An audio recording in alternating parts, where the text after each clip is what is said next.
Thank you. Thank you for tuning in to our first podcast. But the reason why I'm starting this podcast is because, well, first and foremost, I am a big Pokemon fan, as you can see behind me. And I've been able to create this awesome community around it. And Pokemon is at an all-time high right now. And I'm grateful to be a part of this growing community. And we all come from different backgrounds, and I thought it'd be a cool way to get to know you guys in the community and what you guys are like passionate about. So that's the essence of this podcast. And tonight we have a wonderful guest. He goes by the name of Pikachu's Gifts. He's been a big supporter to the channel since I started. One of the first followers I ever had, and he constantly is supporting and is just one of the coolest guys I know in the community, and he's just very uplifting. He has some great passions that he does. He does work in the cryptocurrency spaces and NFT. So, we're going to dive more into that today. That's going to be more of our topic, but we'll definitely talk about Pokemon and some other stuff. But I think the whole thesis of this Pokemon community as it's growing, I think it's important to, young and old, whoever's starting in this community, that they understand that there's a lot of cool people in it, and I think it's important to normalize it by having meaningful discussions surrounding about that. So that's what this podcast is about. I just want to get to know more of the people that are interested in Pokemon and their cool passions. So we're going to go ahead and bring in Pikachu right now. Well, I first discovered Pokemon when I was a kid, like most of us probably did. Mm-hmm. Watching the anime, seeing our older siblings playing the games and, catching on to it, however we did it. My older brother had one of those brick Game Boys, one of the old ones, the old school. Oh yeah, the fat gray ones. Yeah. Oh yeah, yeah. His was red though. This is when they started coming out with like the brick ones, but they were different colors. Right. So they had like a red one and a blue one and a yellow one, I think at first. He had the red one, and one year he, I was a little bit younger, 8 maybe when it came out. He was a little bit older, so he kind of understood it a little more, and that's really what got me into it. And later on, seeing all my friends at school, they were into Pokemon too, watching the shows, collecting cards. Specifically, what got me into Pokemon was Pokemon Yellow. I played Red and Blue before that, and then Yellow really got me into it, which is why I love Pikachu so much now.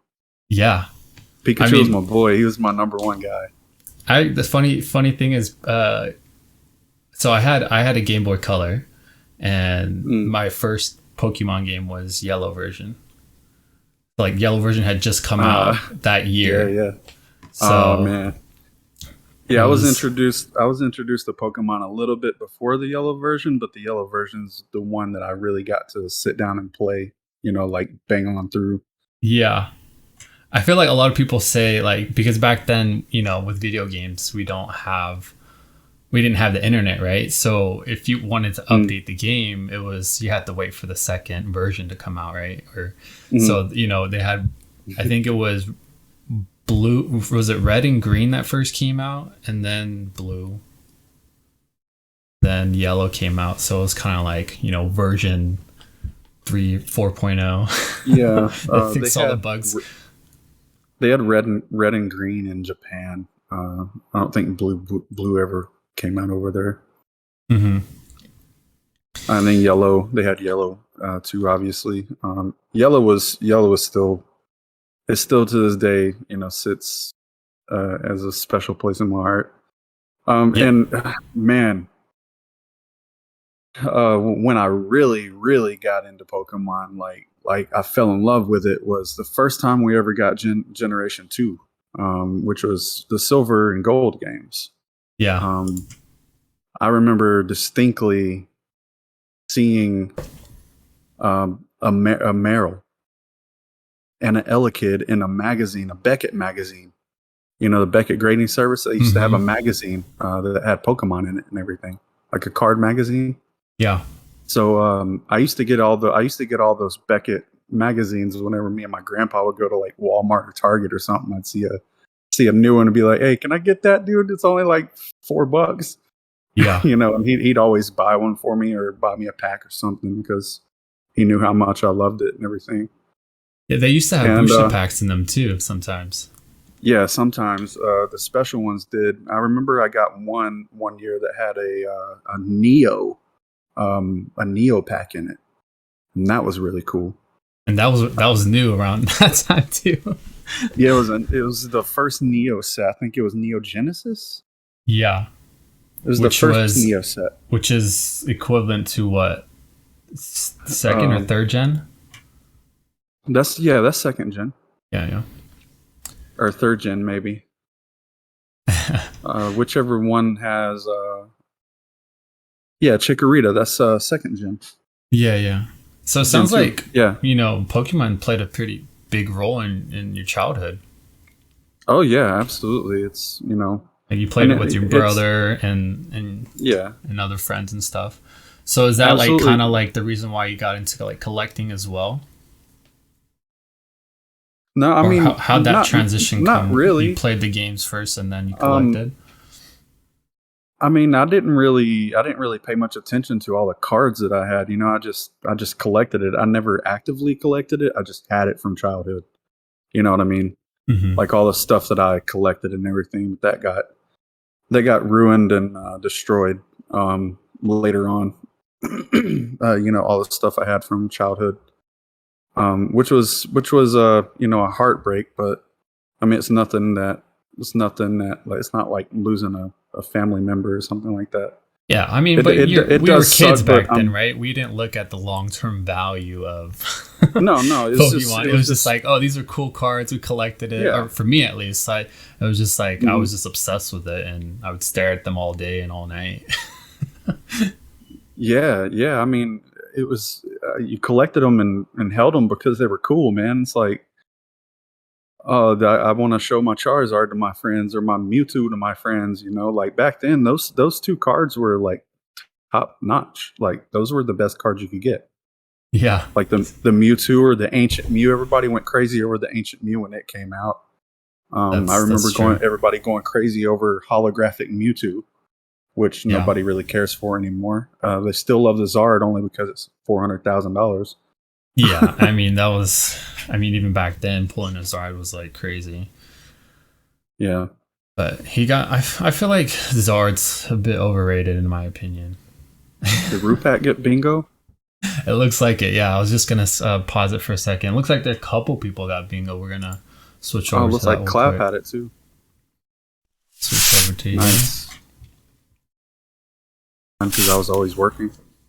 And I caught her cheating on me, and she got mad at me for walking in on her early, and she burned all of my stuff, including my guitars, my clothes, Pokemon, my computer, and everything, just basically everything just that I had at the moment in the house. She just right up in flames like a mole trace. Like oh my gosh, I was not expecting that. I'm sorry. I thought it was like something simple like mine where I was just an idiot and gave all my cards away to my cousins. So that's how I lost my first collection. No, man. Dude, yeah, what a twist. Yeah, it's crazy.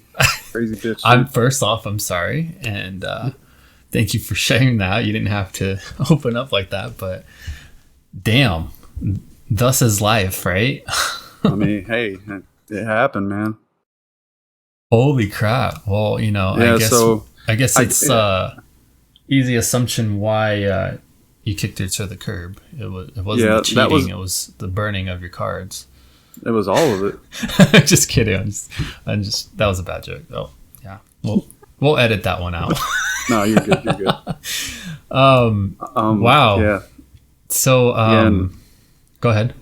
after that, I naturally, I was just like, fuck it, man. I'm not just, I lost all my shit. I'm gonna get out of it for a little bit. And about 2018, I started getting back into it again because I saw there was newer games, and I Yup. saw the games were advancing, and newer graphics, newer mechanics for the cards. I was like, man, I got to get back into this at some point.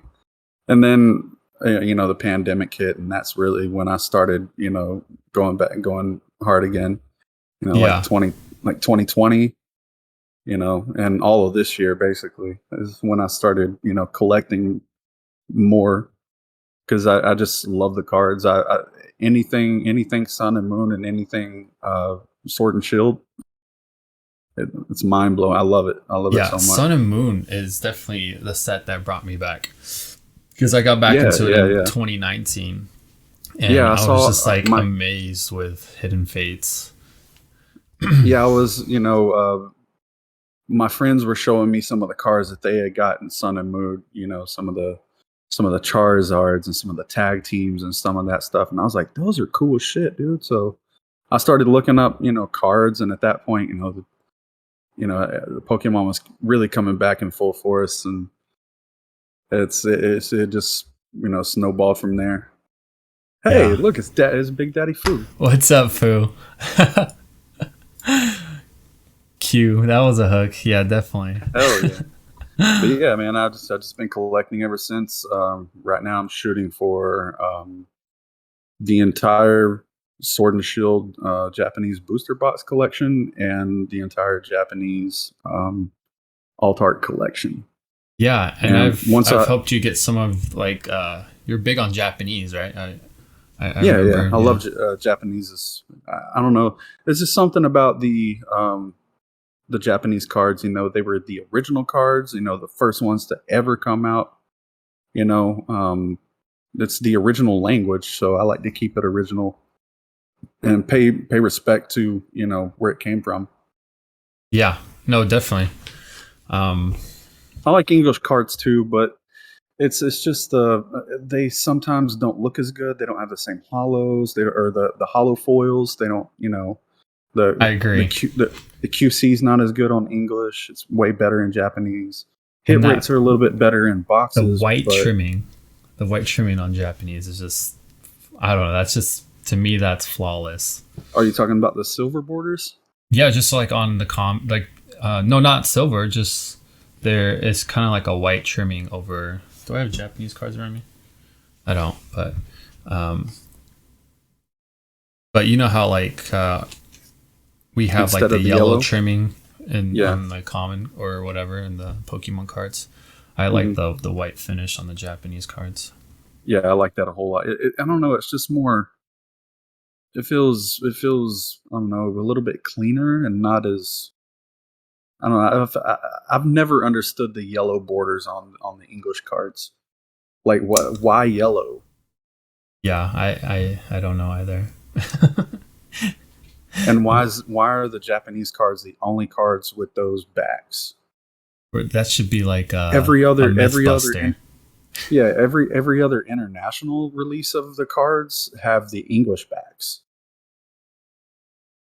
Like even Chinese cards have the That's English true. international Yeah, yeah. backs.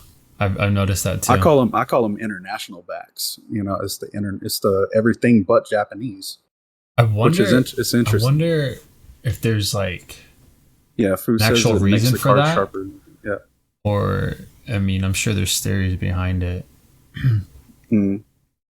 Maybe because I don't everyone know. likes to be like the USA for some reason. Like every time I travel out of the US, people like, well, it's like a hate or love, but people are like, "Oh Yeah, my it's gosh, it's like America's it's like the amazing."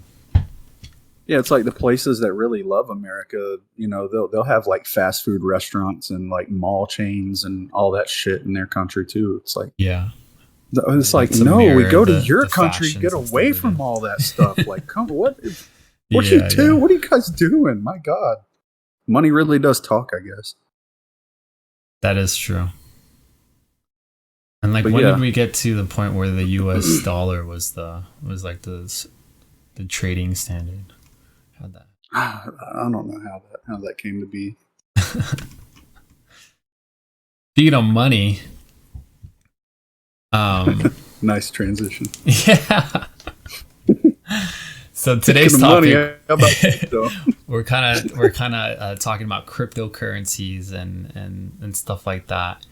Um, you work for a cryptocurrency company at the moment, right? Is that correct? Yes, that's correct. I um, from the time I graduated all the way up until like March of this year, I was a telecommunications engineer for AT&T and Verizon.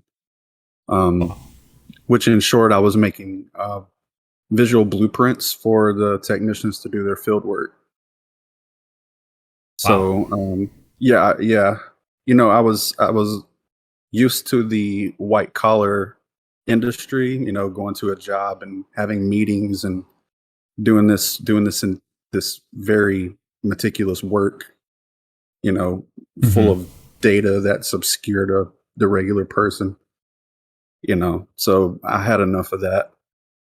And I decided to, well, since I had found the crypto pretty early and they needed help early on, I decided to get into Centric, and they offered me a position later on, so I took it and everything. So that's what I did. And That's I how. mean, we can more deep dive into what your role is and stuff like that. But for Yeah, yeah, those for that sure. don't understand what cryptocurrency is, and your easiest way, like explaining it to a third grader, how would you explain cryptocurrency? If I was explaining crypto to a third grader, how would I explain it? I would say, um, well, I don't even know if a third grader knows what transactions are in like a Walmart or something, but I'll explain it A high because I school know. student, like let's just put Yeah, it in like yeah. layman terms. What I'm saying. Um, so if you go into a supermarket and you can buy things off of the shelves, right? Um, and you go to checkout and you get a receipt, and there's a transaction stuck in there in the Walmart's computer or something like that. So for every transaction, it's accounted for in a computer, but it's not. That computer could be destroyed, or the receipts could be burned or lost or something like that. Right. With crypto, it's like with it on the blockchain, those transactions and ledgers are now immutable because they're forever. They're on several different nodes throughout the network. So, and each node has a copy of the blockchain on it. So those transactions will never fade away or be burned up or be lost like they could be in a traditional sense. So that implication or that application of blockchain could really transform the world if it's applied in different ways. Yeah. And So I just love the technology behind it. oh yeah, definitely. Like I've been in I'm nowhere saying I'm an expert, but I've been interested Oh in yeah, I'm far crypto. from it. I've been I'm far from interested an in expert. cryptocurrencies since I believe I was in it since 2017. I would say like or early 2017. But Yeah, I even got even to into this it. day, like explaining it to my parents, they're like, "Wait, so there's more than Bitcoin and like Bitcoin is gold and this, there's a lot of like Yeah. confusion behind that." And I think that's a great way that how you explained it, going to a store and hmm making Because, making everything public I feel like is definitely something important. But yeah, um because anytime you're buying a crypto, you're buying a product. Like, and just imagine if you go to an exchange, it's like going to a supermarket and buying something from that exchange with the currency that you already own, say USDT or something like that. It's just like going into a supermarket and buying some toilet paper off the shelf. You're exchanging your currency for that good or yeah. product. It's no different. And then But like I mean there's different coins out there that yeah, companies different. Yeah, create different. around the blockchain technology. Yeah, and different. people expand on the blockchain technology, and just like different products on the shelf do different things, different cryptos and the exchanges do different things as well. And you just gotta read the product description and see if you like it and if you want to buy it. That's where doing your own research and putting in your due diligence to see if you like that product or not. Would you say it's Just similar like you to would like with the any other stock product. market? Similar to the stock market, not in the way that people perceive it. It's similar in the way that they're both markets. You know, What's the main? sales of What would you say the main difference is then?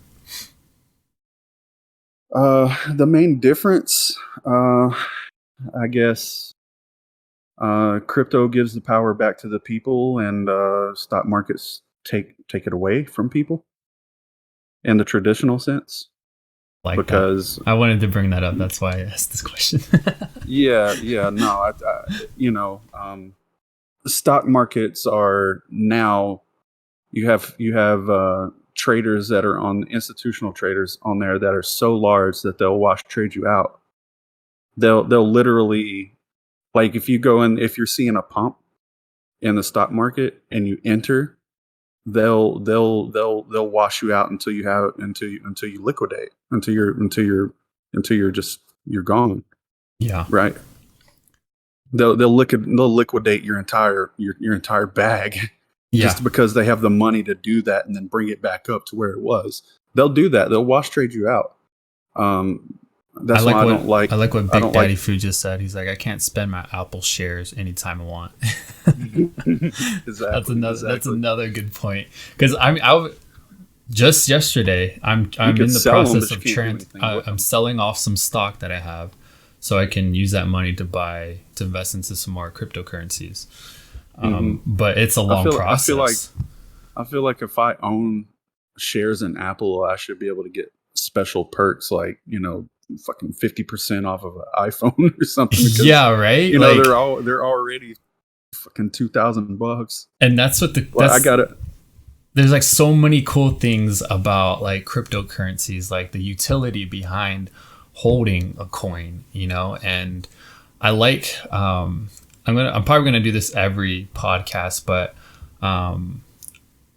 just to kind of like continue the discussion, I'm gonna read off a quote that I found. This is from Satoshi Nakamoto. He's actually the creator of Bitcoin, if you guys didn't know that. Both of them. Yeah, and he said, this quote is, if you don't believe it or don't get it, I don't have time to try and convince you. Yeah, I don't try to convince anybody either. You either like the product and want to buy it, or you don't. Yeah, and I wanted to bring that up too, because I'm not. This is just a discussion, guys. I'm not trying to convince you that, hey, you should go out and buy Bitcoin. And obviously, this is not financial advice too. But it's something. It's something that we need to talk about because it's here to stay. And absolutely, I agree. I think if you don't understand it, now is the time to understand it. Yeah, people in 1997 didn't really understand the internet.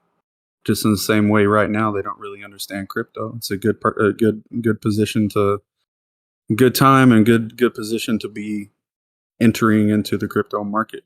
As it would have been great in 1997 to own the McDonald's or Burger King domains. Exactly. You could have got paid millions of dollars for those. Yeah, I love that analogy. There was a guy back in 1998, somewhere in there, that actually owned McDonald's.com, BurgerKing.com, some other Fortune 500.coms as well. And he tried messaging these people to buy the domain, and they were just like, no, the internet's going to go away, so we don't really want it right now. But like 7 or 8 years later, he had kept renewing those domains, and that guy finally got paid. Like, oh my God, man, he got paid like hundreds of millions of dollars for those. Yeah, just because they wanted to own it. Yeah, and he kept being persistent. Like the internet's the future. Buy this domain. It's yours. It's your brand. Hmm. Like I'm literally trying to hand you your brand on a platter. Yep. We're They didn't literally really moving understand that. into Internet 2.0. Yeah. Well, it's really Internet 3.0 because Web 2.0 came whenever the APIs started coming. Came and data was shared in a more accessible fashion, like almost open source. Companies like Twitter Right. was really the big one that allowed their APIs to be messed with. Now Google, you can do a lot of things with Google if you have the programming knowledge. Yeah. I think, isn't Twitter trying to get in, they're trying to change their code to the Ethereum? Um, I I don't don't know. understand that whole tech. I don't understand the technology too much. And Right. again, this is Well, why I wanted to have a discussion about it today. So I can, I know. I learn know. from Jack you. Dorsey started accepting, like, if you're verified, you can accept like Bitcoin or something Hmm. on Twitter, like directly on Twitter, like in the same fashion that you would send money on Facebook to somebody. Well, what I read was, I think it was a Reddit post, that they're trying to decentralize Twitter or something like that. Oh, gotcha. Yeah, I mean that would be cool. Hmm. It's already crypto land, basically. Yeah. If it's basically social crypto now, like Oh, sorry crypto guys, I lives and forgot to thrives on start the Twitter right bingo. now. I'll give you guys the last chance to join in for bingo. Yeah, let me get my card real quick. But yeah, I think that's something important to think about, guys. Is this world's changing every day, and we either change with it or we're gonna be kind of left in Oh the man, dust. And I don't mean you have True. to change your morals or anything, but like learn about what's popping, what's new. This is the time to be. It's an awesome time to be making money, like Mm. bitcoins and Ethereum and other altcoins are just hitting some all-time highs, and it's just so much money to be made, guys. It's crazy. So let's see here.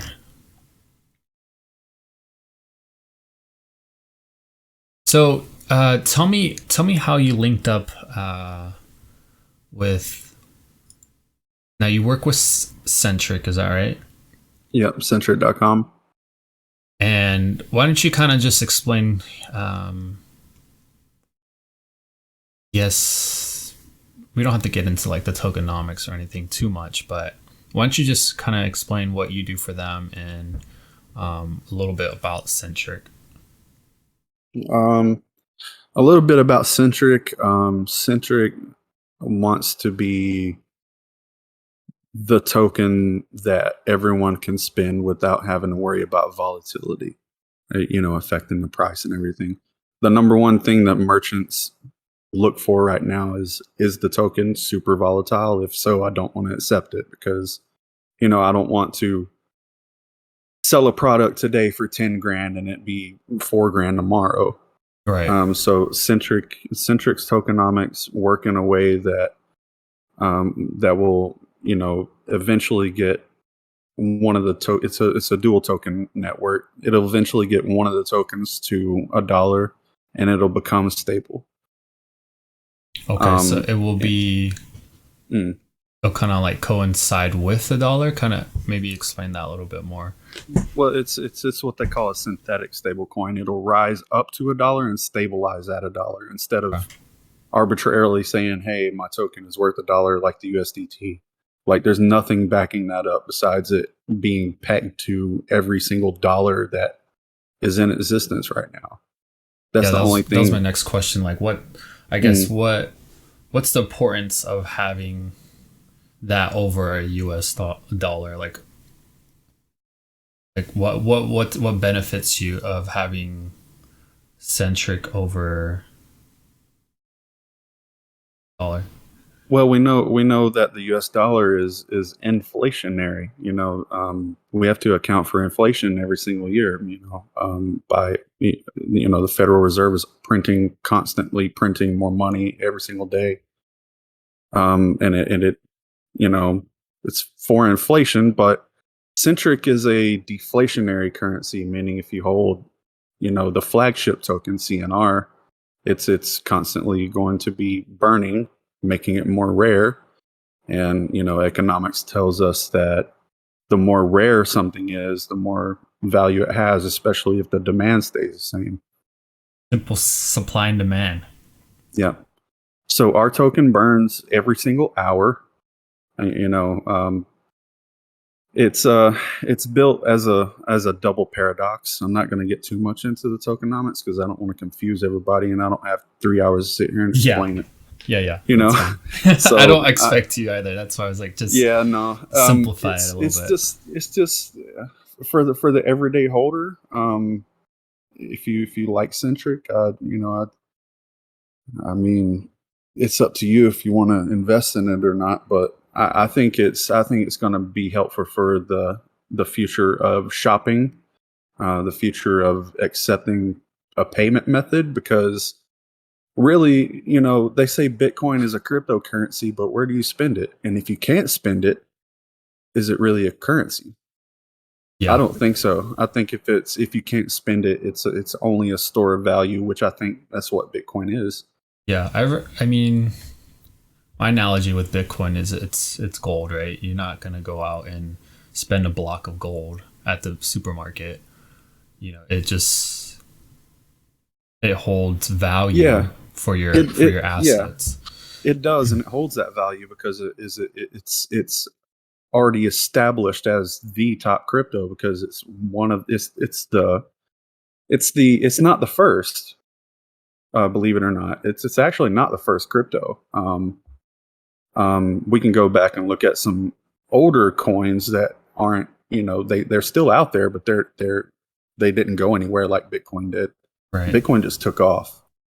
That's not the first crypto to exist, but it's the first one that got big. And then Ethereum came right behind it. Ethereum came because it saw a bunch of flaws in the Bitcoin um, um, white paper and all that. Vitalik thought he could make a better Bitcoin. Right. That's the excuse I me. mean, That's the essentially, that's bottom what line. every coin is, right? It's to improve on the technology and be Or better or to than. or to fix a certain problem. Yeah. You know what I mean? So that's what Centric does, is we're fixing the problem of being able to spend your cryptocurrency, as an actual currency. Right. It's just crazy to think about, right? Because Mm. for me to understand like the crypto space, Bingo. I have to apply it to something I understand, and I understand how business works, right? Yeah. So it's you again. It's not like the stock market, but you can own, you know, you holding a coin of let's say Centric, Hmm. you you have rights to that, right? You have like voting rights, but you also have utility in the coin. So like I could spend it, but I could also hold it and have um, utility behind it, right? Yeah, Oh, because if you have a useless coin, if you don't have anything that you can use that token for, you don't have any demand. mhm. So, what's the demand behind Bitcoin besides it being the first one? What do you use Bitcoin for besides being a store of value? The utility is the only thing, store of value is the only utility that Bitcoin really has right now. And Yeah, it's the only one that it'll really ever have until they can make, very cheap transactions and make it go faster. The transactions right now for Bitcoin take up to 3 hours just to confirm the confirmations, because the mining process is so slow. yeah. You know, when it The gas when fees you are have insane.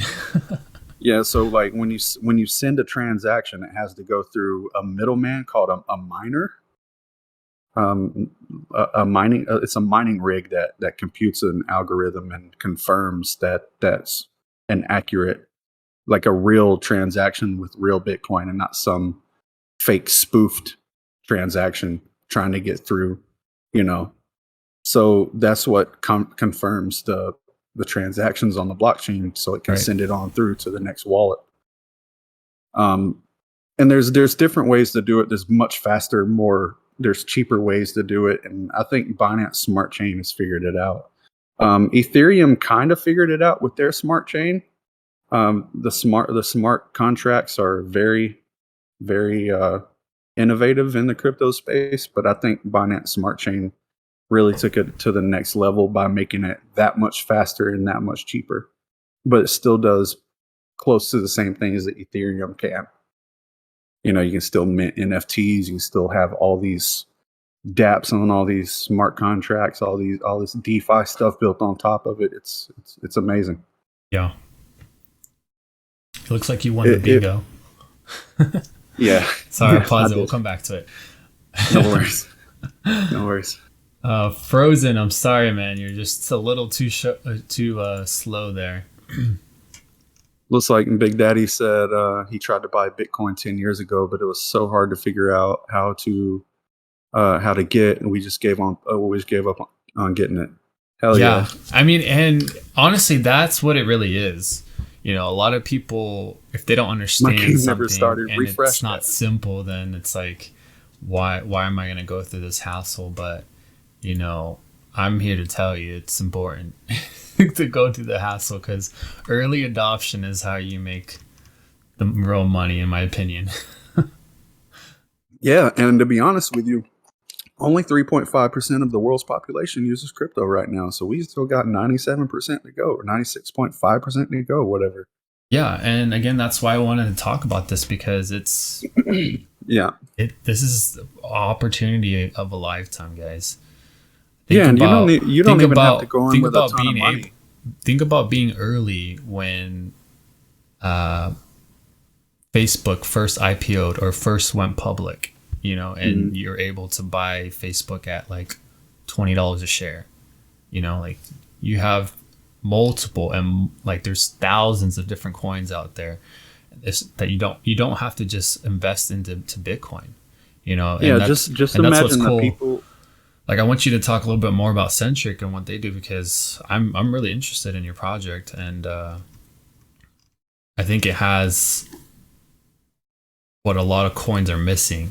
And yeah, I think so too. That's you know, utility and stability. Yeah. It encompasses a lot of things that the initial team saw wrong with the crypto world. You know, Centric is a decentralized project, so the team can change at any point. You know, it's just dependent on, you know, who is the most adamant to get this project, you know, to its goals, right? So there have been a couple team changes since the beginning, and some of the founding people aren't with us anymore. That's not for different reasons to be turned off about. No.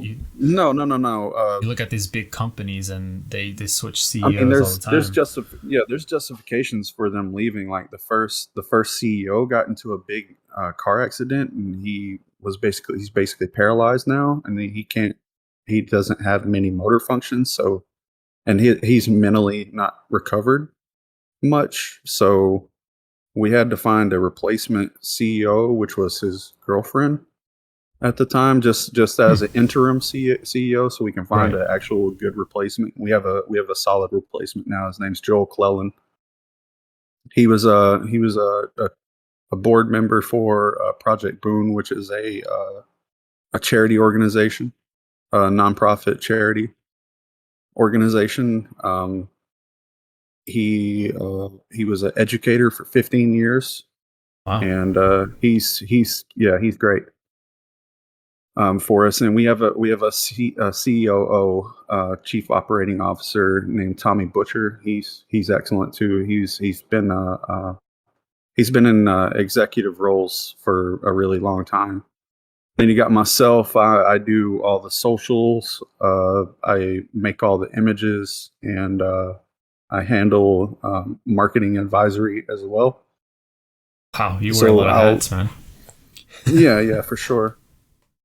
What do Um, you like the most out of all the different hats you wear, and why? I, I like them all for different reasons. I like making the images because it releases my creative side. I like the social interaction on Twitter. You know, Mhm. that's always cool to see people supporting the token and seeing what they think and what they think we should do next. It really gives us insight on what the people want, and not really like what we kind of see. Right. No, yeah, it's important So to it's stay important involved to with your community yeah, and listen to them. absolutely. I agree 100%, and that's what we like to do. If people have suggestions or something we may not have thought about, but we try to keep the core principle the same. We laid down foundation. It's called the foundation. It's like a it's like a immutable set of rules that were laid out for how the Centric Foundation should operate, how the team should operate according to this foundation. And we do things in very meticulous ways for very very good reasons. Like, we don't talk about exchanges because if we say something about an exchange, that would break a listing agreement and could potentially get us delisted, and they wouldn't give us our our listing feedback. So that would be hundreds of thousands of dollars gone Right. just because we were talking about an exchange. Yeah. So we have different things that we do very meticulously, and we're very careful, and we approach things in the most professional way that we can. I think that's very important for our public um, how people are public perception. Right. So I don't know. I enjoy it all. It's really, I enjoy the social side. I enjoy you know getting to be creative with the images, and also being creative with advising on the marketing side of things. Coming up with different strategies for how to reach more people. I think I think you're on the right track though. When you keep uh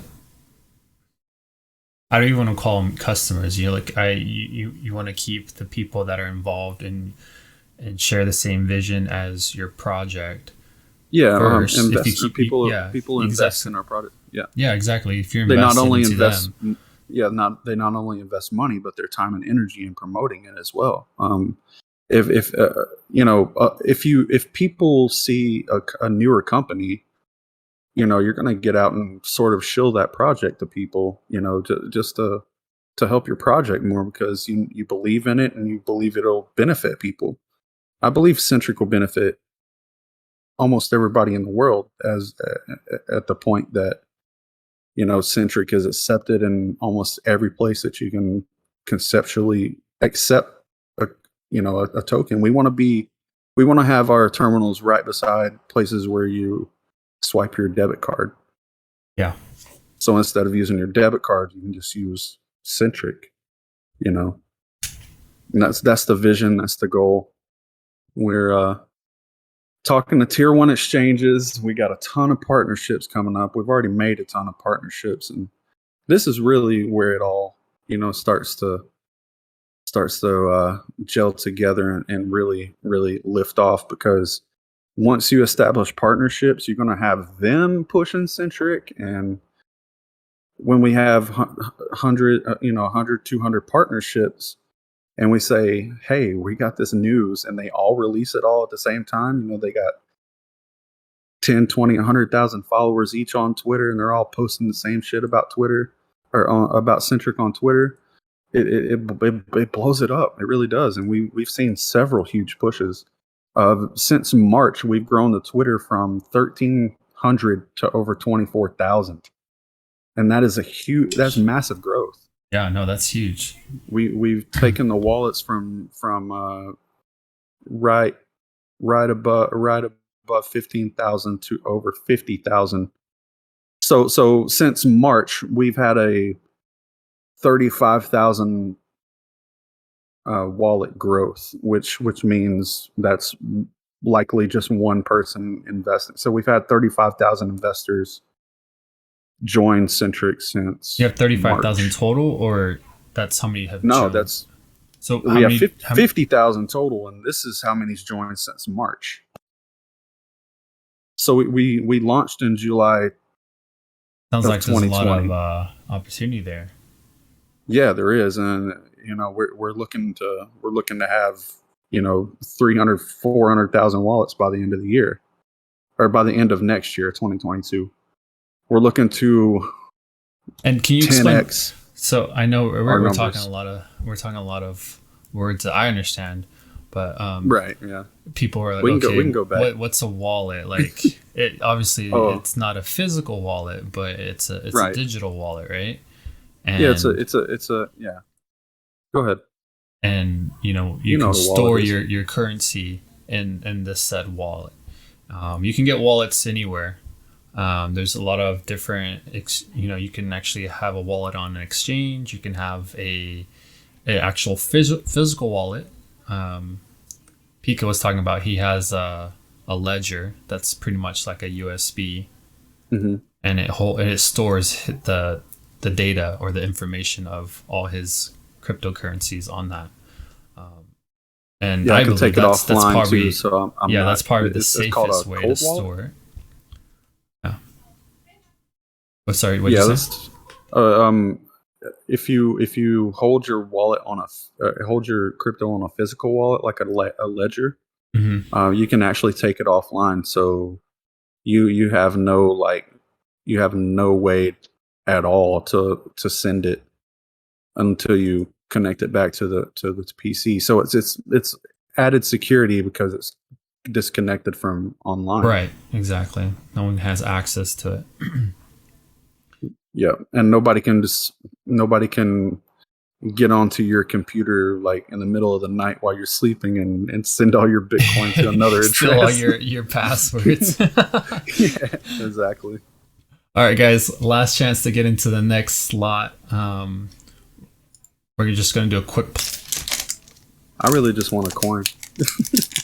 You want a coin? I can give you a coin. Yeah, those Dragonite coins are dope, dude. Oh, you can't have my Dragonite coin. That's all I wanted. Here you go, Tangela. We'll rip this right now for you. Spirit Mask, Gordy, Bravia. Imagine pulling a freaking VMAX Rayquaza. Is it possible? Freaking Gordy. Altaria. Sorry, my dude. Mm. No bangers there.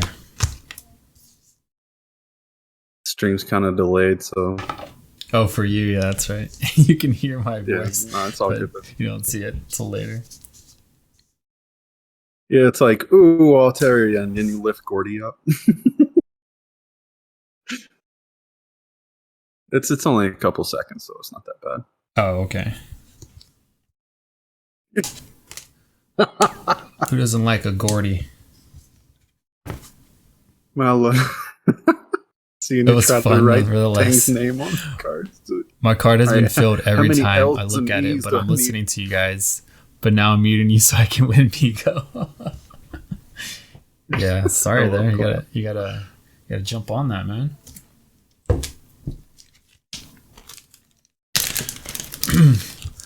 If you guys have any yes, probably questions first. or anything, feel free to tune in as well. It's probably the first time a lot of people are hearing my voice. Oh yeah, I'm sure. I mean, I've only been on a call with you I think it was like my third time. Yeah, something like The first that. time we were playing, or we were hanging Rust out playing with Rust. Pokey Yeah. Breaks. Yeah, playing Rust. We play Rust a couple times. He was always busy though, off doing something like cuddling with your Charmander in the corner or something. I was building, man. You guys were off doing who knows what. The wheel is cool. Thanks, Legend. By the way, thank you for that follow. Thanks, Stoner R6 for the resub for 2 months. Yo, what's up, Legend Breaks? Rifter, thank you for the follow. Again, Tingalo, welcome back. Glad we got a W for you. So jump in the next one, guys. We need 3 more slots for this tournament we are trying to fill.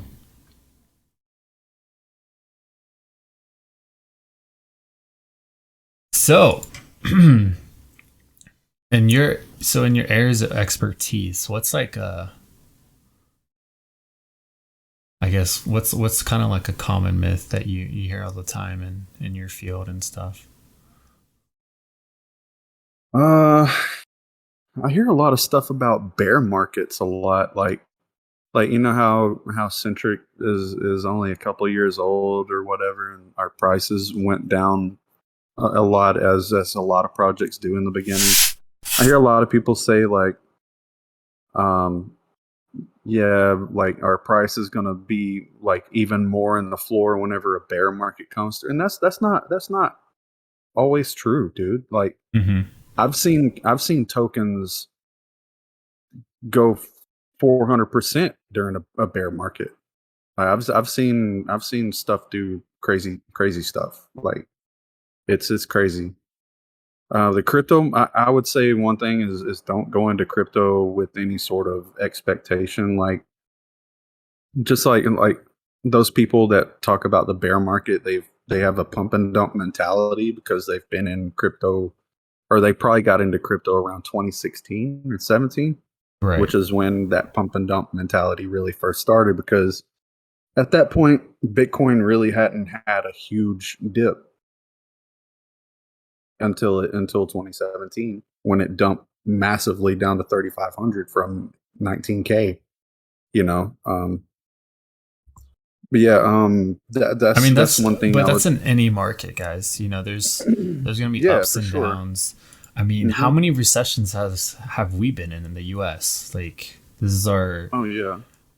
We had one in 2008, and we just went through another one. Yeah, I mean, because of the pandemic, and you know, I mean, I'm not gonna get too political right now, but we can save that for another day. But Yeah, I mean, it's crazy. This is exactly why I'm turning an eye to the crypto space, because it's like your money isn't really safe anymore. Like if you were to leave all your money in your bank and don't touch it for a couple of years, the value of that money is gonna go down. Yeah, versus like I don't know. The value of your money goes down because inflation. That's what I'm saying. Like, you know, like again, I don't want to get too political, but like printing all this money isn't, you know, in my opinion, not the smartest thing to do. Right. I mean, they should know that, you know, the more supply you have, the less the value is of each unit. And our what's our debt at right now? Like 15 trillion now? Trillions. Trillion, guys. Like, and who has to pay that? But imagine if they quote unquote burn, you know, money instead of printing it every year. Like, you know, Yeah. money gets handled so much that, you know, it could be naturally weathered, eroded, like your money could fade, or the indentions on your coins could erode all away. And what do you do with those at that point? Like, you can't destroy them because that's illegal, even though, you know, your money's like basically has no faces anymore. Yeah. And that You know, I have some people are like, oh, why are you gonna play with your digital play money? But it's like you money is already digital. Like you swiping your card is no different it's for digital. me Yeah, having a wallet on my computer or on my yeah. phone. Hmm. You have Apple And Pay, like there's and the Android bank, Pay. Like the it's mhm. already we are already there, guys. It's like now is the time to get with it, or else it's gonna be caught holding the bags. Yeah, it's like somebody can go into the bank and mess with the transactions and the ledgers and make them, you know, they can do stuff like that. But in the blockchain world, you can't. They're what's called immutable, which means they cannot be changed. Once it's written to the blockchain, it cannot be changed or Mhm. undone. That's So I mean, no one's ready for that discussion yet, but that's the real reason why yeah, yeah. our That's governments are afraid of cryptocurrencies because everything is public. Oh yeah, if the blockchain, if the Pentagon's ledger had been written to Public? the blockchain, Oh my if it had gosh. been written to the blockchain prior to 9/11, the Pentagon would be fucked right now because they covered up so much money that they quote unquote lost. Yeah. It was because their quote unquote servers got destroyed, but that's a discussion for probably Jesse Ventura. Dude, there's some crazy. I've seen some documentaries on that, Yeah, it's nuts. how we got to this point with like the Yeah, it's war and like everything. It's crazy to the watch. date. You guys should check it out on Netflix. It's a full send to dive Oh into. yeah, that's a that was a crazy one. Is like the day before they were announcing like a multi-billion-dollar debt or something, and then a plane hits it the next day. The fuck? It's like, oh, we're done away with that debt now because a plane took it out. Rest in peace to the ones that lost their lives for our big fuck up. We'll take a turn on that.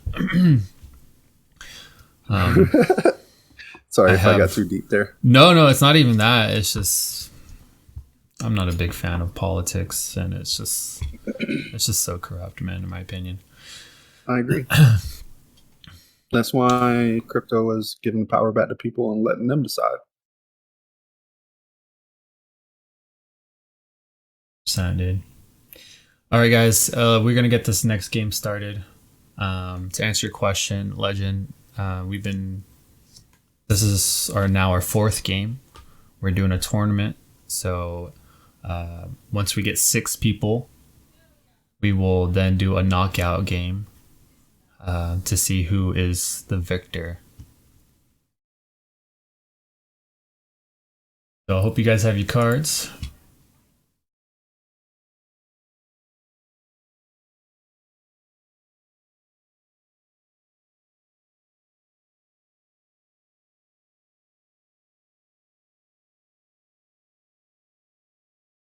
I'm curious to know from any of you guys. Are any of you guys into cryptocurrency or NFTs and stuff?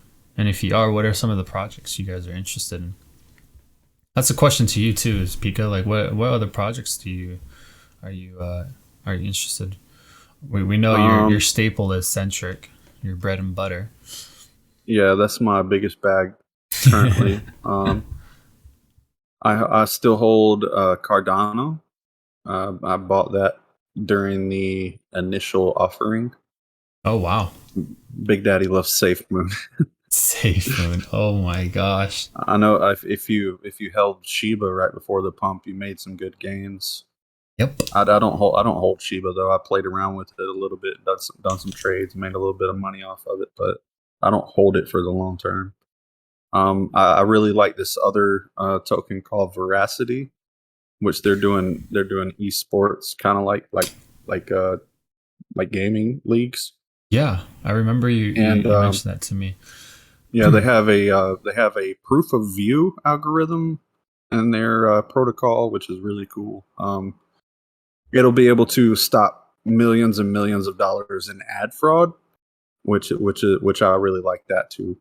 Um, Like, yeah, so that's yeah, money for us streamers. yeah, exactly. They're all about, they're all about community and giving it back to the people, and fixing a huge problem that currently plagues the video industry. And they have a gaming league too, which is pretty sick. Which Oh, they're going to use their proof of view algorithm in their gaming setups, which is really cool. there you go, streamers. You know, if you want to lock down Oh, all your oh, profits.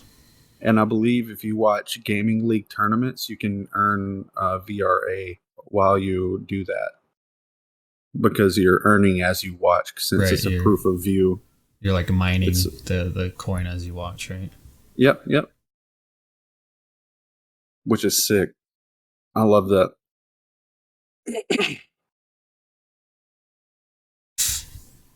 Lee's not really into crypto. That's fine. On a serious note, though, Fu, what are some of what are some of the cryptocurrencies that you hold, if you don't mind telling us? For me, I know, I'm I really know into one bag Fu has. altcoins.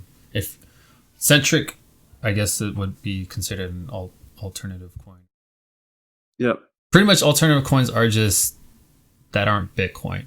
I don't know how that term came about, but that's Well, what they if are. you just a technical aside here, a, a coin is technically a project that has its own blockchain, like Ethereum or Bitcoin, Hmm. and the ones that are on other, like Centric is a token because we're on the Binance Smart Chain and not the Centric chain. Right. If we were on our own blockchain, then we would be a token. That's just I thought was a cool fun fact for crypto. Oh yeah, that's something important to. And then so another thing we could even talk about is like there's, Mhm. you know how earlier you were saying like, oh, there's the Ethereum chain and then there's the Bitcoin chain. Like pretty much, if from my understanding, correct me if I'm wrong, it's just two different technologies, right? Two different codes. It's two different ways to do the same thing. The basics of crypto is, you send a transaction, it has to get, verified through the blockchain that it's a legit transaction, and then the money is sent to where you're sending it to. Um, it all has to go through the middleman check to verify the signature of the transaction. But other than that, it's pretty straightforward.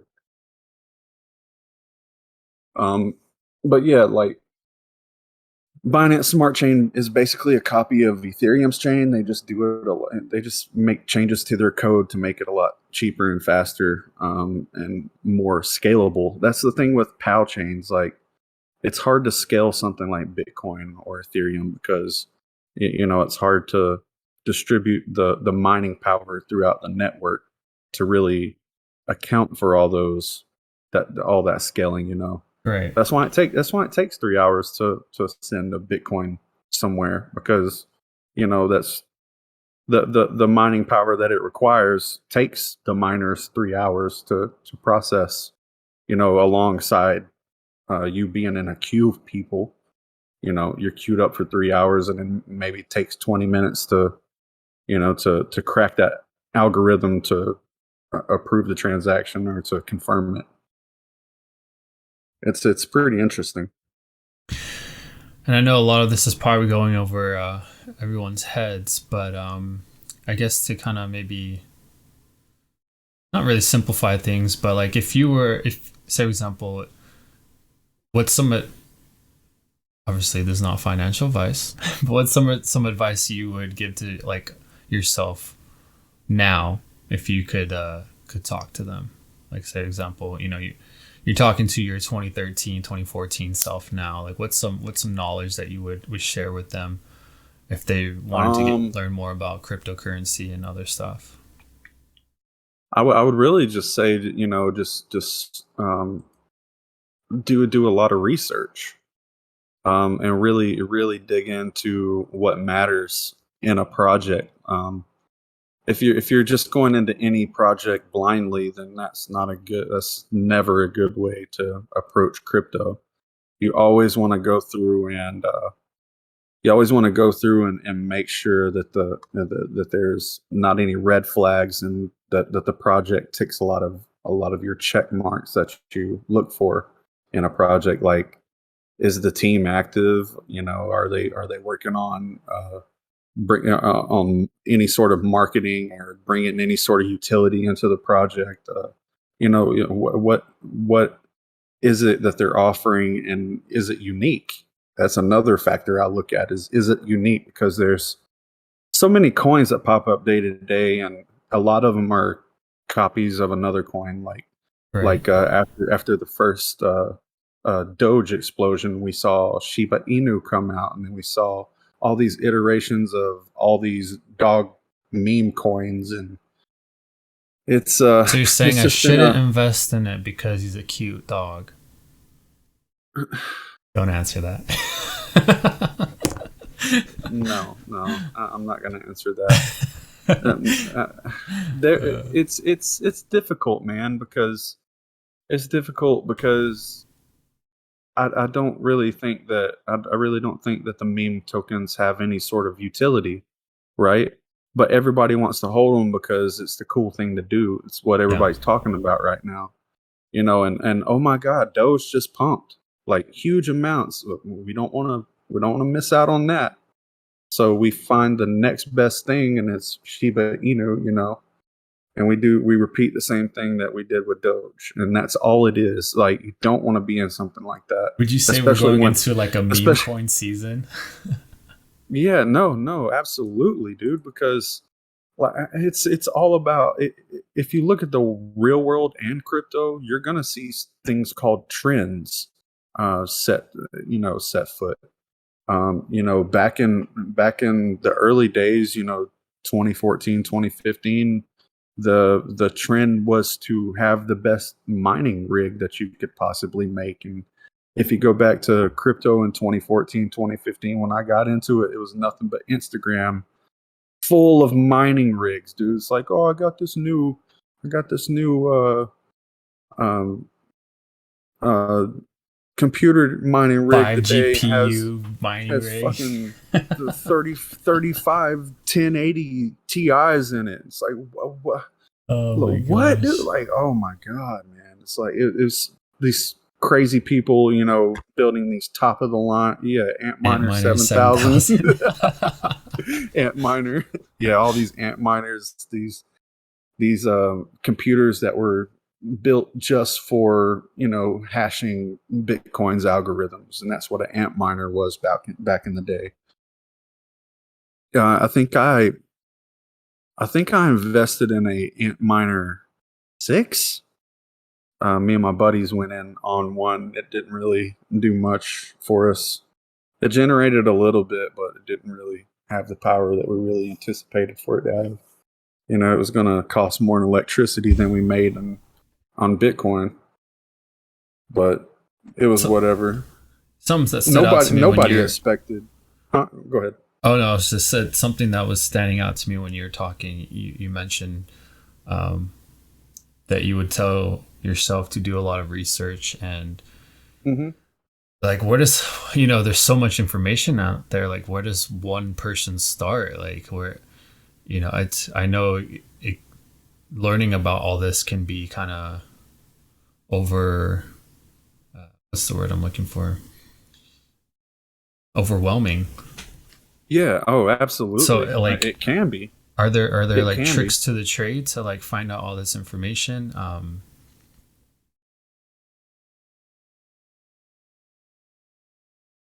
Uh.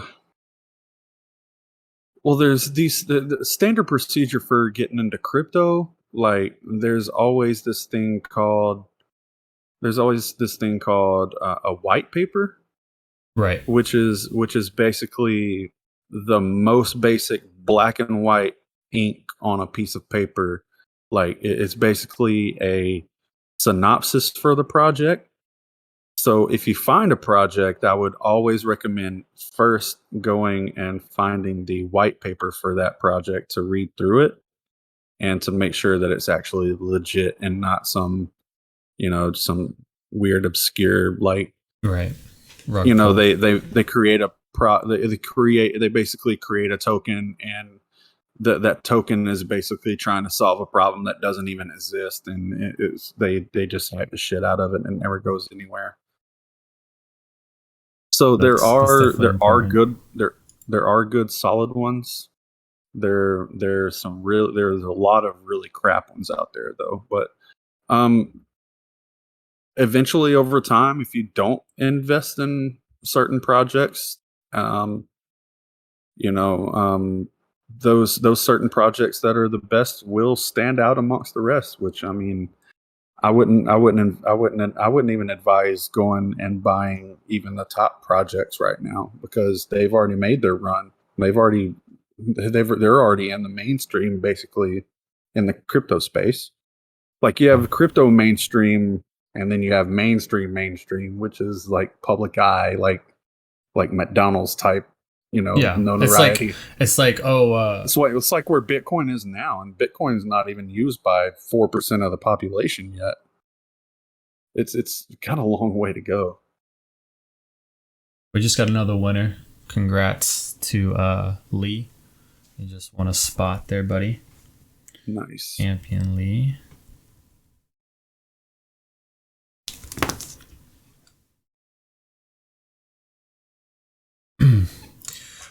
Well, I think stream crashed before I could finish what I was saying, but again, this is the whole Yeah. thesis of why I wanted to start, this podcast. We're this growing community, man, and I want to get to know each and every one of you guys.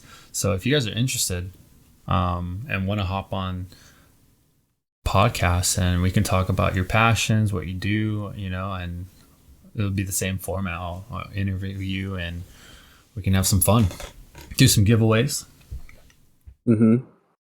If you work for a big tech company and want to sponsor my next stream, I'm glad. The price is right. I'm just kidding. Some stock shares, please. Some stock options. I'll take 10,000 CNR. Yeah. It's only $3,000. If your boss wants to throw me some, I'll address this. Big Daddy Foo said, "Can I talk about Pika if I come on?" I don't care, Foo. You can talk about whoever the hell you want to when you come on. Ooh, you can come on. I'd love to get to know you too, buddy. It'd be interesting. So your company is a wallet, not a coin, or is it a coin and a wallet? It's both, Clap. It's a dual token. It's a dual token. We have two tokens and a wallet. And of course, you can hold our tokens externally as well. You don't have to use our wallet. Yeah.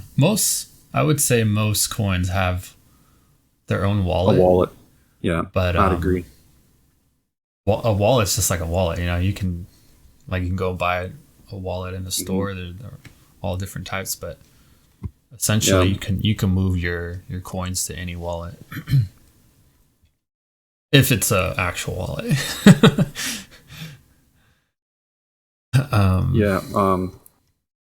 I'm down for a mod night podcast. Hell yeah.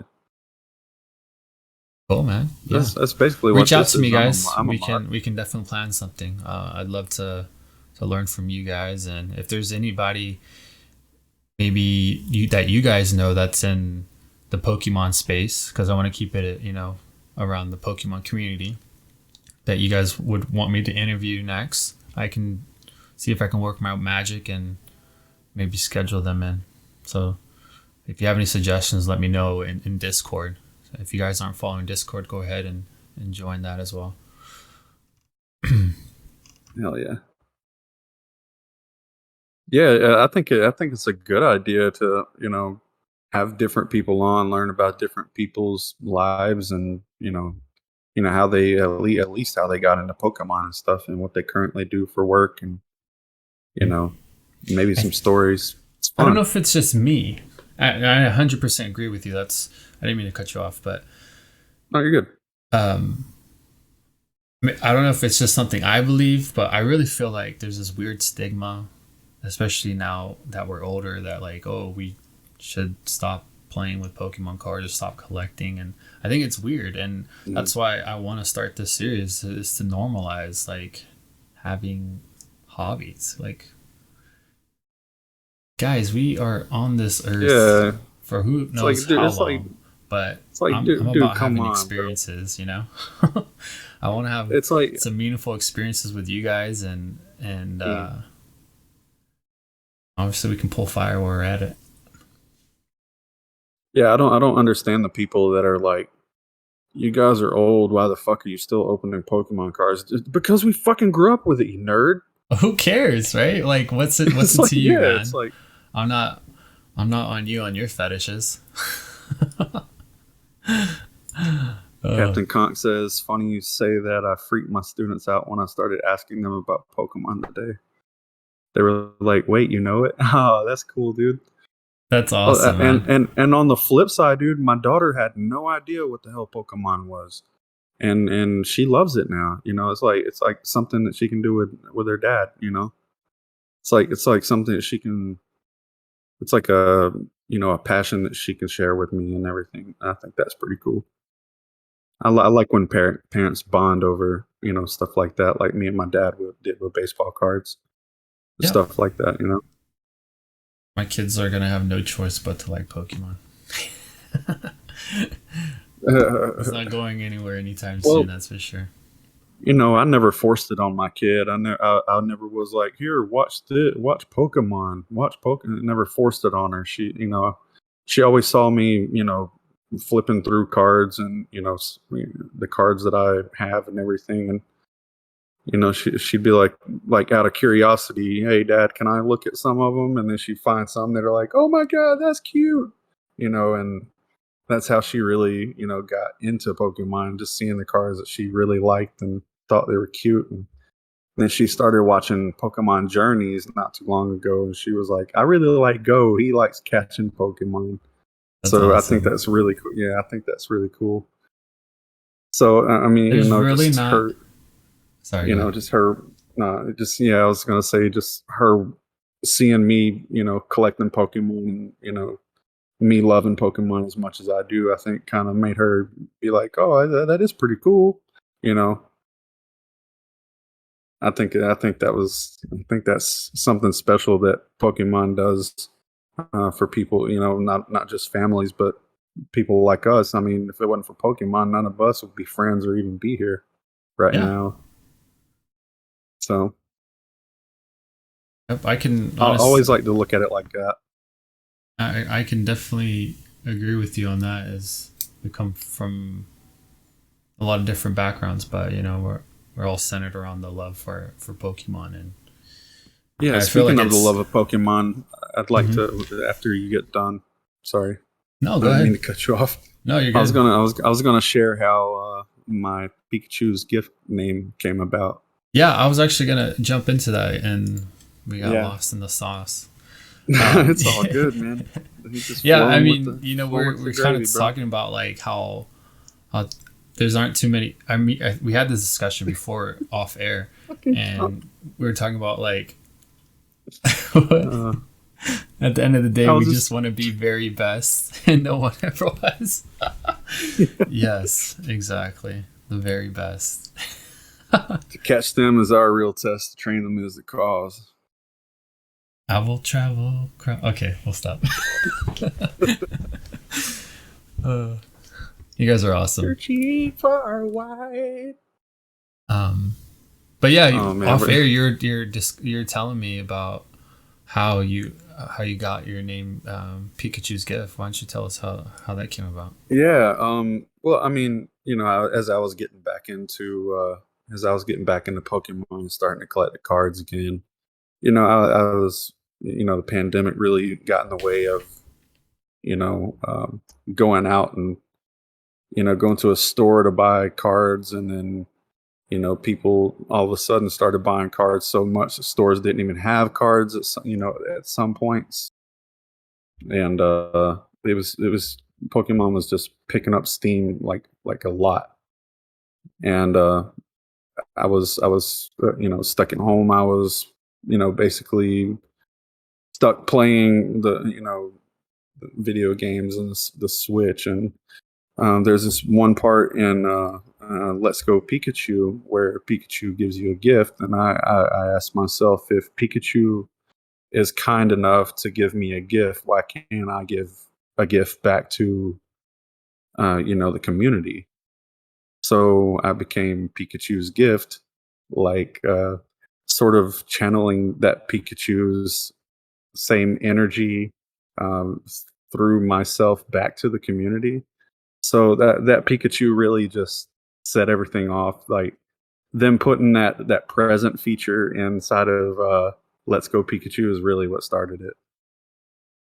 Because I was like, man, I have all these code cards. I had a friend that had a card shop before he was forced to kind of close his doors a couple months ago due to not really having much foot traffic and not really selling much. Hmm. Um, he would always give me like a box of card codes every time I came in. So I had this massive box, like 4 or 5 thousand card codes, and I started this Twitch channel, and just to do giveaways for code cards and everything, people that wanted them. And it was like Pikachu's gift is the perfect name for that, because that's my way that I found to give back to the community, is to give the people searching for card codes what they're looking for, and free of charge, because I'm not gonna sit here and scan in 5,000 codes into to Pokemon trading card game online. God Almighty, that would take like a year. So Yeah. I was like, dude, whatever. So that's my way of giving back to the community, and that's the way I had done it for quite a while. And I started getting into breaks and everything after finding people. I would go on to people's Twitch streams and just say, hey, if you pull a rainbow rare or a VMAX on this pack, I'll give 5 code cards and drop them in your stream. I was just going around, copy paste, copy paste, copy paste. I didn't care. I was just trying to get rid of all these code cards. I kept a couple for me, of course, and did streams and all that, and gave away a ton of code cards on streams. And I'll probably get back into that later on after the live game comes out, because I don't know. I'm just kind of getting tired of trying to build decks and these Oh cards yeah. costing 36 packs. I can't afford that, dude. Yeah. I'm actually really excited for PTCG Live. Yeah, me too. Me too. There's a lot of cool features. I mean, we're gonna get rank system. That's gonna be That's gonna fun. yeah, the rank ladder. Yeah, it's gonna be like the ladder currently, but instead of it being individual, it's going to have like a global ranking. So it'll be like united, except for Right. cards. Or if you ever played like Sword and Shield, it'd be like getting into like the cups, like the Master Ball tier, or the Hmm. Great Ball tier, Ultra Ball tier, something like that. It's going to be fun, man. The only crappy thing about it is not going to have trading anymore. But instead, you'll have to buy them with like gems and stuff, and I think you'll still be able to redeem. Uh, I don't think you're going to be able to redeem packs anymore in live, but you're going to be able to redeem like stuff that you can buy cards with, like gems and crystals. You know what I'm talking Are about? they gonna So get rid of the code cards system then? no, they're going to keep code cards, but the code cards won't redeem packs. They'll redeem crystals and gems and stuff that you can redeem Got for it. in-game items. Got Like, it. That makes sense though. yeah, they're gonna have like fully customizable avatars, and the game, like the the bench and the play area looks a bit unpolished right now, but I think they'll eventually work it out. So because they're kind of small. Like if Yeah, you look which at is a like good thing. you They're know, pushing it back to to work on yeah, right. stuff. Well, I don't know exactly what they're working on right now. I don't know what the kinks were. I don't know if it was like visuals that they're trying to improve, or if it's like overall gameplay that they're trying to improve, or if it's like multiplayer capabilities that they're trying to work out. I'm not sure exactly, but I don't know. Yeah, live is going to be absolutely lit. Comp. I agree. I agree 100%. I'm gonna pause you real quick, guys. This is your last chance to For sure. join in for bingo. We're gonna get the Bingo. next game started. Let's go. Kind of boring. So I like the fact that they have different illustrators for a lot of their different cards. You won a toolkit, which is just pretty much sleeves. So Yo, you will those sleeves are legit premium. They're dope. They're good. Yeah. I like them a lot. So you'll get this set here. I'll add that to your little pack, the Tangela. Joining guys for the next one. We're still searching for 2 more slots, hopefully.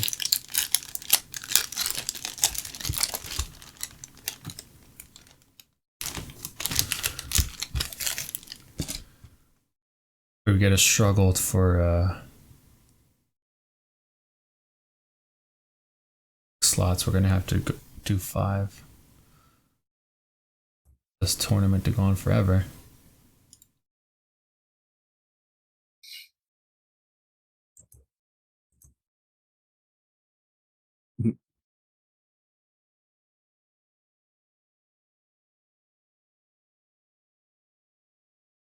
You ready for the holidays, man? Are you talking about me? Yeah. Yeah. I'm ready. You have like I mean, a. I don't You guys really have like any celebrate. traditions or anything? No, not really.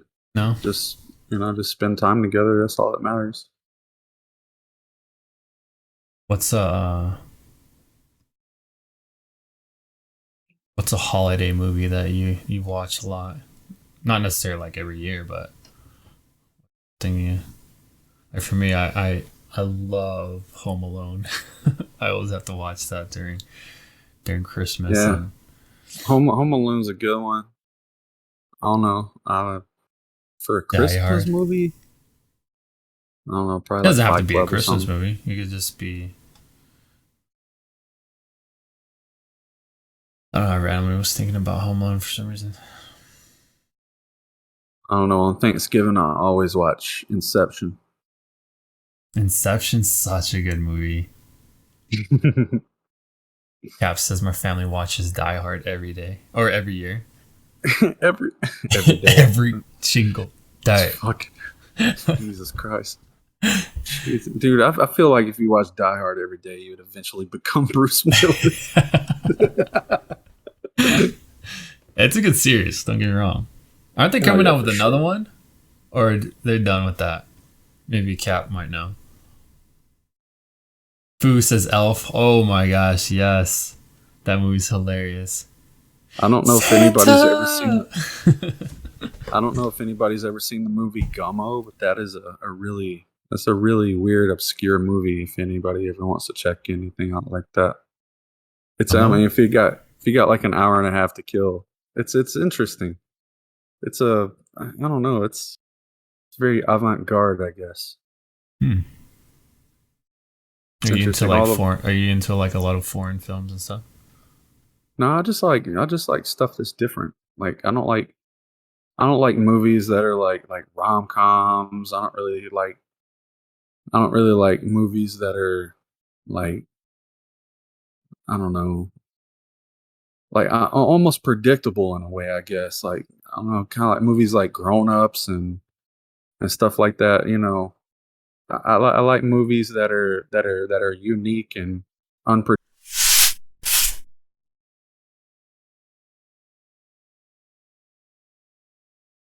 Mhm.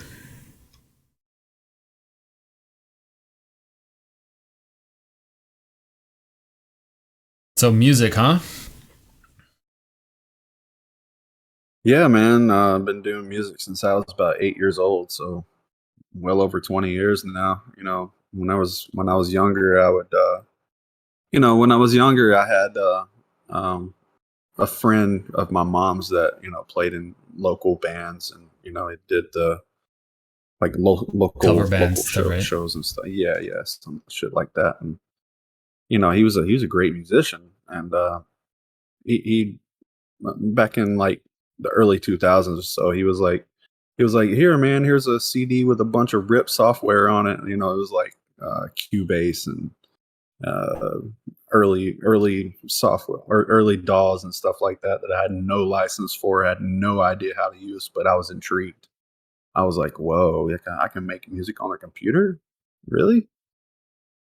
Oh, it was Acid. You remember Acid? Is that a doll? Yeah, it was like a waveform DAW, like you can import and like kind of structure waveforms.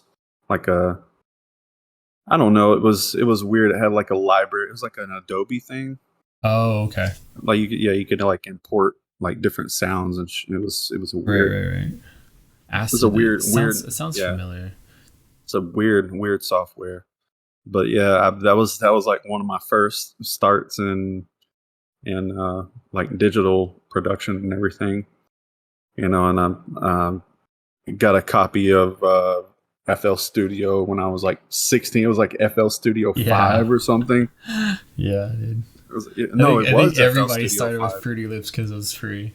Yeah, it was Fruity Loop. It was Fruity Loops 5. I distinctly remember it now. Um, because this guy had told me that he was a metal musician, right? Uh-huh. And he had made this really cool track, and he sent it to me, and I was like, dude, how did you make this? And he was like, Fruity Loops. He's like, I can send it to you if you want me to. And he sent it to me over the internet, like fully cracked and That's everything. crazy. Yeah, and when after I'd got a job and everything, I had started buying software. I got into like Native Instruments software.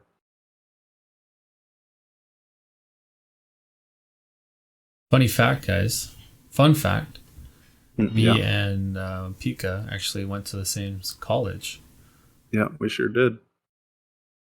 We didn't. I mean, not the exact same. He was at a different campus, but Yeah, what I year was did in you the Atlanta graduate? campus, 2013. Oh, okay. Yeah, got the Associate of Science and the business degree. Took the Nice. business course too. Yeah, that was really fun. My favorite part was when they were training for the like the frequency ear training. Oh, That yeah, was yeah, really yeah. cool. That was Hmm. really fun. And I really liked Foley, and there was a point where we had to create and mix our own songs and stuff like that. And I'd play guitar and drums on a couple tracks actually. Yeah. It was really fun, man. I love They were Foley. like they were like, do are you any of you musicians, or do we need to call in session musicians? I'm like, I play guitar, bass, drums, keyboards, whatever the fuck you throw at me. So I volunteered for that. It was really fun, man. Got to jam with some session musicians and come up with like little 2-3 minute tracks, and it was really fun. And a whole Awesome. bunch of yeah. Oh, did stream crash again? No, never mind. That was just me. Yeah, no, it was a whole lot of fun. I mean, met a whole bunch of people. Learned Pro Tools. That was Let's do this. So we're gonna wrap things up with this podcast tonight, guys. hell yeah. It's been fun, man. Yeah, it's definitely been fun. Honestly, man, it was a great conversation, well rounded. We talked about the crypto space, got to learn a little bit more about you and your music, and Mhm. um, I think we touched all the heartstrings. um, is there one question that just to end on that? Is there one question that I didn't ask that you would like to be answered?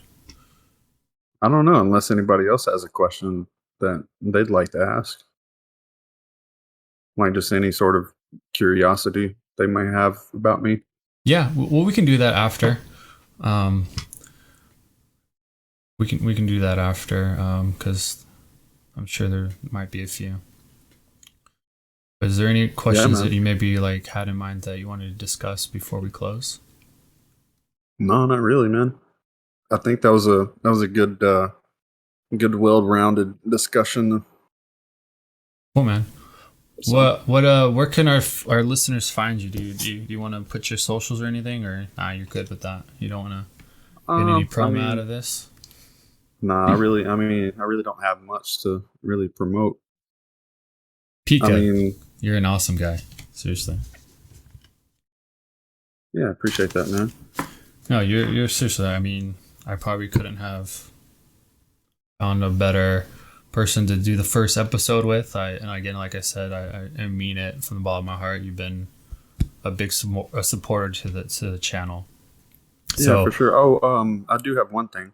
yeah, Um, Pretty soon I will have some what they're called. I've called them Pika Power Packs, and yes, yeah, I don't know if you've heard of them or not, but I will have them on my eBay store pretty soon. So they're loaded with hits and everything, man. It's pretty high chance of you getting a shiny Pokemon or a full art trainer or something of the like, and some stickers and other good fun stuff inside those packs too.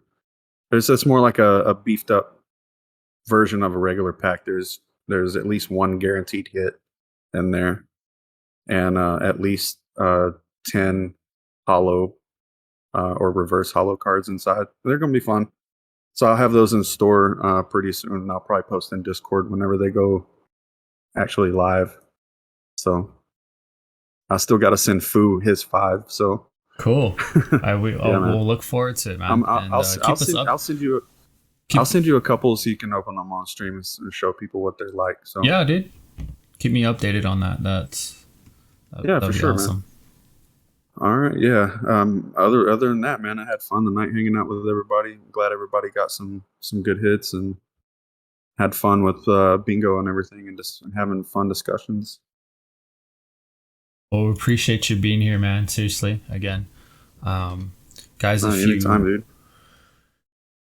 if you aren't friends with Pika on the Discord, he's definitely on there a lot, and I mean he's in the chat. But I appreciate Oh you yeah. for getting this started off on the right foot here.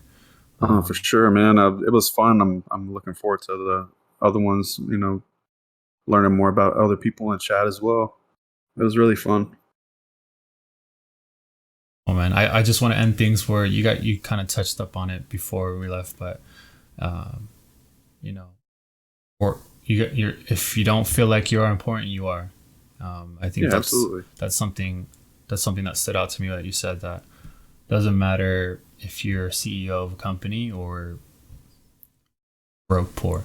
You know, you're an important person. You deserve everything in the world. All right, guys, remember that. Um, if you would like to see more of this stuff, just please comment down below. This is going to be on YouTube. I'm going to try and get this on Spotify as well. And if there's any people you guys have in mind that I should interview next, let me know in the Discord or in the comments below. I'm going to wrap this episode up, and I appreciate you guys, and we'll leave it. I'll see you in the next one. Peace.